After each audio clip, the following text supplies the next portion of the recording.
বাংলাদেশের একটি ছোট্ট শহর, নাম মেহেরপুর। সেখানকার এক সাধারণ পরিবারে জন্ম নেয়া সামিয়া নামের একটি মেয়ে। বয়স তার 17। ইন্টারমিডিয়েট ফার্স্ট ইয়ারে পড়ে সে। ছোটবেলা থেকেই নরম সরম ভদ্রমার্জিত আর লাজুক স্বভাবের সে। তবে তার সবচেয়ে বড় পরিচয়, সে সবসময় পূর্ণাঙ্গ হিজাব পরে বাইরে বের হয়। ওই দেখ দেখ বন্ধু, একটা বোরকা পরা মেয়ে আমাদের কলেজের দিকেই আসছে।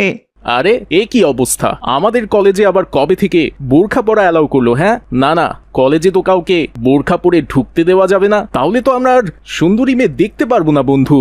কিন্তু বোরকা পরে তো সে অলরেডি চলে এসেছে বন্ধু, এখন এটাকে কি করে তাড়াবো? আরে ধুর, এসব কোনো ব্যাপার হলো? এটা তো আমার বা হাতের খেল। ওকে এই কলেজ থেকে তাড়ানোর অনেক উপায় আছে, তুই শুধু দেখতে থাক। এই পথে যখনই আমি যাই, মাঝে মাঝে একটা মেয়ে দেখতে পাই। আলতারাঙা পায়ে আবার নূপুর পড়েছে, আলতারাঙা পায়ে আবার নূপুর পড়েছে। বোরখা পরা মেয়ে আমায় পাগল করেছে, একটা বোরখা পরা মেয়ে আমায় পাগল করেছে। ছেলে দুটোর এমন ব্যবহারে সামিয়া খুব বেশি বিব্রত বোধ করছিল।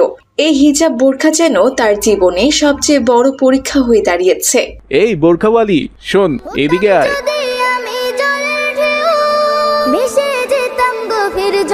আপনারা আমাকে ডাকছেন?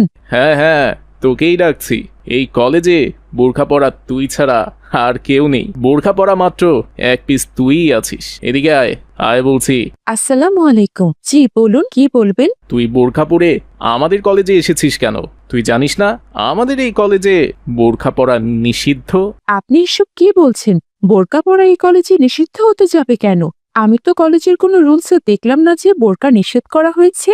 এই বল্টু, এ তো দেখছি আমার কাছে কৈফত চাচ্ছে। এই শোন, কলেজের রুলসে কি লেখা থাকলো কি থাকলো না সেটা আমাদের দেখার বিষয় না, কিন্তু এই কলেজে কোনো মেয়ে বোরখা পরতে পারবে না। ওসব বোরখা পরতে হলে বাড়িতে গিয়ে পর। যদি বোরখা পরে কলেজে আসিস তাহলে তোকে এই কলেজে আর ঢুকতে দেওয়া হবে না। কেন কলেজে ঢুকতে দেয়া হবে না? আমি আমার যোগ্যতার জোরে এই কলেজে ভর্তির সুযোগ পেয়েছি। আমি বোরকা পরেই আসবো আর এই কলেজেই পড়বো। আপনাদের আটকানোর হলে আটকে দেখান। এই বলে সামিয়া কলেজের ভিতরে ঢুকে গেল। দেখেছিস বন্ধু, এই মেয়ের সাহস তোর মুখের উপর চ্যালেঞ্জ করে গেল। একে তো একটা শিক্ষা দিতেই হবে বন্ধু। আচ্ছা, এখন যেতে দে, তবে সময় মতো এই কথার জবাব আমি দিব।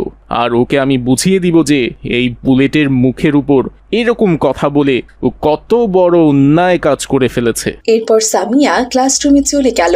ক্লাসরুমে গিয়েও শান্তি নেই তার। তাকে দেখে বাকি স্টুডেন্টরা